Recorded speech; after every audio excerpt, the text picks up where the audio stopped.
안녕하세요. 눈이 엄청 왔는데 다들 늘 하나님이 지켜주시고 늘 평안하시길 기도하겠습니다. 여러분 어떻든 간에 건강 챙기는 것도 굉장히 중요한 것 같습니다. 먼저 가정교회 몇 가지 광고 말씀드릴게요. 뭐 늘 하는 광고지만 여러분 잘 들으시고 여러분의 가정교회에 잘 적용해 보세요.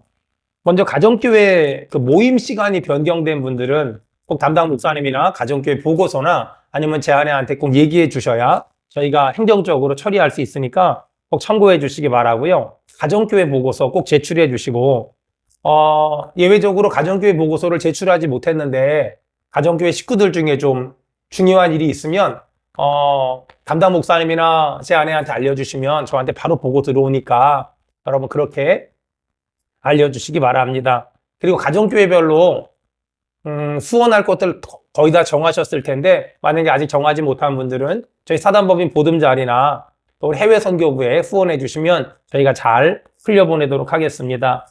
주보를 통해 광고 말씀드렸지만 다시 한번 좀 광고 말씀드릴게요.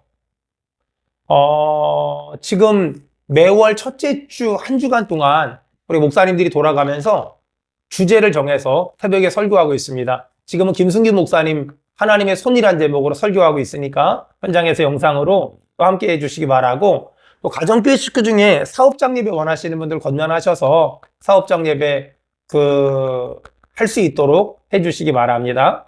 교회 사역자가 좀 필요하대요. 유년부, 청소년부, 또 초등부에서 특별히 3월 달부터 우리 포에버 사회사업부에서 주관하는 포에버 모임이 시작되거든요. 주방 봉사할 사람이 좀 필요한가 봐요. 기도하시면서 자원해 주시고, 특별히 성가대나 세로핌, 헬세드, 호산네 성가대 사역에 많이 자원할 수 있도록 해주세요. 특별히 새가족들은 성가대가 이렇게 교회에 적응하기 참 좋은 것 같아요. 여러분 그래서 사역 권면해 주시기 바랍니다. 그리고 보듬 카페도 봉사자가 좀 필요하다고 하니까 많이 권면해 주시고, 가능하신 분들도 우리 박갑식 권사님한테 문의하시면 큰 도움이 될 것 같습니다. 저희가 구정 전에 이 지역에 있는 교회들, 어려운 교회들 선물 나누는데 선물들 많이 기증해 주시면 저희가 잘 흘려보내도록 하겠습니다. 그리고 5월 마지막 주에 몽골 단기 선교 저희가 준비 중에 있는데 같이 가실 분들 미리미리 신청하시면 비행기표 싸게 구입할 수 있으니까 그렇게 신청해 주시기 바랍니다. 그 다음에 저희 교회 새 교육관 이름을 예꿈센터라고 지었다는 거. 그러니까 우리 중등부가 예비하는 게 비전센터, 초등부가 예비하는 게 구루터기 센터, 우리 장애 친구들이 예비하는 곳이 예꿈센터, 또 우리 새로 지은 게 더드림 센터. 그렇다는 게 여러분 참고하시고 기도해 주시기 바랍니다. 아마 이번 달에 잘 준비돼서 3월 첫째 주부터는 우리 예꿈 학교가 개강할 거니까 위에서 많이 기도해 주시기 바랍니다. 그리고 날씨가 추워지다 보니까 어르신들 가정 중에서 뭐 등이 나가거나 전기가 끊기거나 전기가 나가는 뭐 그런 집들이 좀 있더라고요.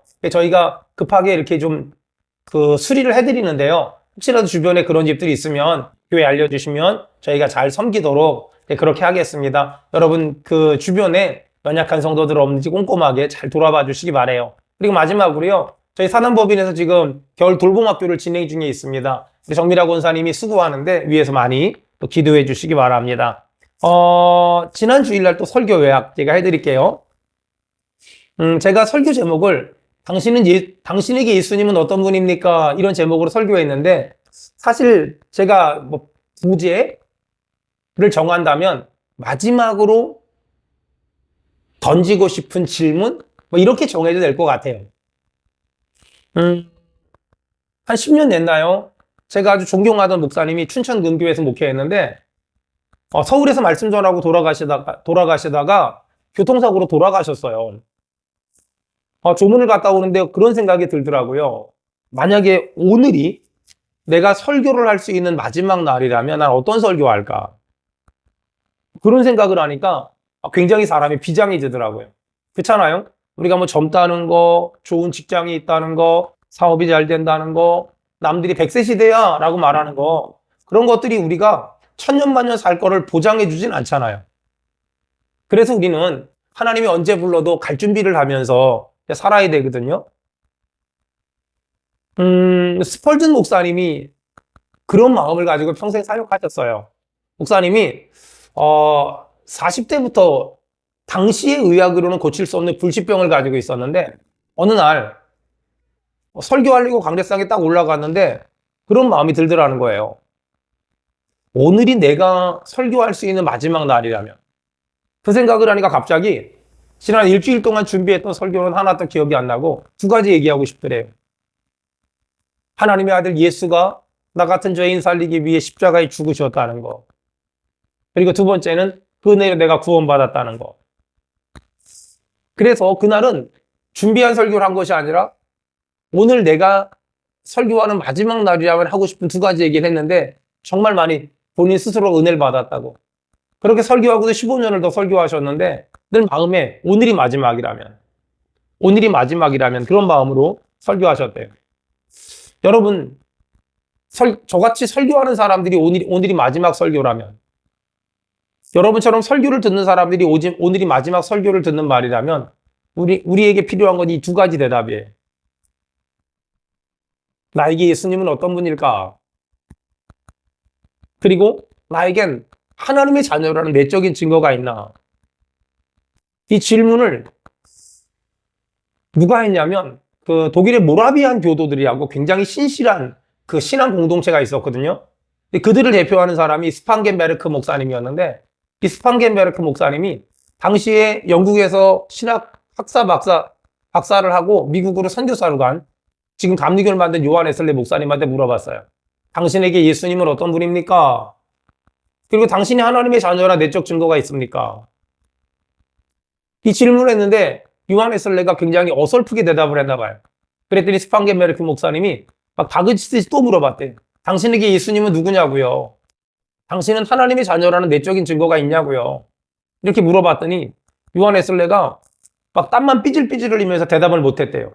그날 이후로 요한 웨슬리에겐 영적인 방황이 시작됐는데 나는 정말 죽으면 천국 갈 수 있을까? 내가 정말 하나님의 자녀 맞을까? 나에게 예수님은 누굴까? 이런 고민을 하고 씨름했대요. 그러던 어느 날 모라비안 교도들이 주최한 수련회에 참석했는데 거기서 그 신실한 그리스도인들과 함께 말틴 루터의 로마서 서문이나 책을 읽으면서 이 사람이 구원의 확신을 경험하고 성령 체험을 경험하고 하나님의 자녀라는 확신을 갖게 된 거예요. 그리고 나서 그 장소가 런던에 있는 올더스 게이트 거리였는데 그리고 나서 이 사람이 정말 우리나라에 감리교가 들어오게 할 만큼 전 세계에 감리교를 만든 그런 위대한 전도자가 됐죠. 만약에 오늘이 제가 설교할 수 있는 마지막 날이라면 저도 여러분한테 두 가지 질문할 것 같아요. 하나님의 자녀라는 내적인 증거가 있냐고. 당신에게 예수님은 어떤 사람이냐고. 이 질문에 명확하게 대답할 수 없다면 우리의 신앙을 재점검해야 돼요. 왜냐하면 이 두 가지 질문은 우리의 신앙의 기초이자 전부이기 때문에 그래요. 사람들은 죄에 대해서 너무 가볍게 생각하는 경향이 있어요. 그냥 옛날에 지은 죄니까 나도 모르게 잊어버렸어. 그리고 남들과 비교해 보니까 내가 저지른 죄는 아무것도 아니야. 이렇게 생각하는 경향이 있어요. 하지만 여러분, 내가 잊어버린 죄를 하나님이 기억하고 있다면, 내가 가볍게 생각한 죄를 하나님이 무섭게 생각하고 있다면 보통 일이 아니잖아요. 아담이 사실 생각을 해보면 무슨 그렇게 큰 죄를 저질렀습니까? 선악과 따먹었는데 우리도 옛날에 남의 집 사과 복숭아 따먹었잖아요. 근데 사람 생각했을 땐 그까지 죄가 아무것도 아닌데 하나님은 아담에게 뭐라 그랬죠? 반드시 죽을 거야. 다시 말해서 하나님이 생각하는 죄의 무게와 우리가 생각하는 죄의 무게가 다르다는 거예요. 그래서 여러분 다시 우리의 신앙이 일반적이고 세상적이기보다 성경적이고 신앙적이 돼야 돼요. 그렇게 되려면 다시 내가 읽어야 될 책이 성경이고 내가 붙잡아야 될 게 예수님이어야 돼요. 여러분, 예수님 어떤 분이죠? 죄는 모양조차 싫어하시는 하나님. 또 선악과를 따먹은 아담에게 죽음을 선포하신 하나님. 그런 하나님에게 우리가 죄를 가지고 나가잖아요. 그럼 어떻게 될까요? 그런 하나님에게 우리가 죄를 가지고 나아가면 죽음밖에 없는 거예요.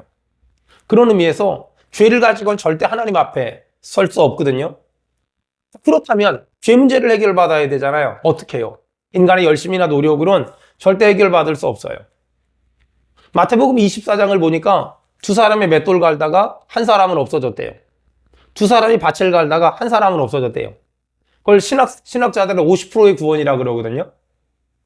우리가 같이 예배하지만 어떤 사람은 복음을 받아들인 사람도 있지만 어떤 사람은 복음을 받아들여야 될 사람도 있어요. 왜냐하면 신학을 전공한 요한 웨슬레도 스판겐베트 목사님의 질문에 대답을 못했잖아요. 그러므로 나는 이미 구원받았어. 안심하지 말고 내 신앙을 계속 점검해야 돼요. 생각해 보세요. 우리가 죄 문제를 해결받지 못했다면 그동안 저지른 죄, 알고 지은 죄, 모르고 지은 죄, 옛날에 지은 죄, 하지만 잊어버린 죄, 내가 가볍다고 생각했던 죄, 하나님을 섬기지 않고 내 맘대로 멋대로 살았던 죄, 이런 죄들 다 어떻게 해요? 이런 죄 문제를 가지고 하나님께 나아갈 수 없는데요. 여러분, 그래서 그 어떤 것보다 무엇보다 우리가 가장 먼저 해결해야 될 게 우리의 죄 문제를 해결해야 돼요. 그럼 어떻게 죄 문제를 해결할까요? 죄 없으신 예수님을 믿어야 돼요. 공자 석가 부처는요, 자기 죄 때문에 죽었어요. 근데 예수님만 우리의 죄 때문에 죽으셨잖아요.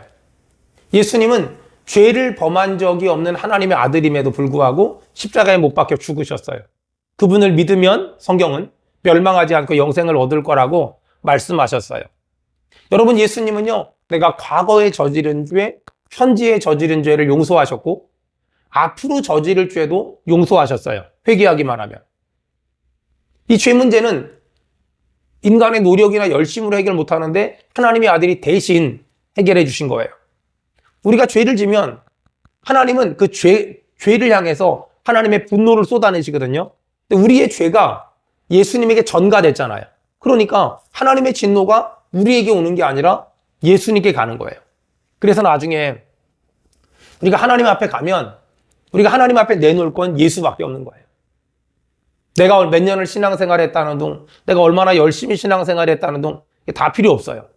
우리가 하나님께 보여드릴 건 딱 한 분이에요. 나 같은 죄인 살리기 위해서 십자가에서 못 박혀 죽으신 예수. 그분밖에 없어요. 신앙생활은 결국 그 예수를 딱 붙잡는 거예요. 아직 예수님 모르는 분이 있다면 예수님 믿길 바라고, 이미 예수님 잘 믿는 분들이 있다면 다시 하나님의 아들 예수가 나를 위해 어떤 일을 행하셨는지 여러분 기억하고 그 은혜 안에서 감사하기 바라요. 때론 사람들이 돈이 없다고, 건강이 안 좋다고, 현실이 힘들다고 낙심해 있거든요. 근데 우리는 그 모든 걸 이길 수 있는 은혜를 받았어요. 구원받았잖아요. 죄사함 받았잖아요. 거듭났잖아요.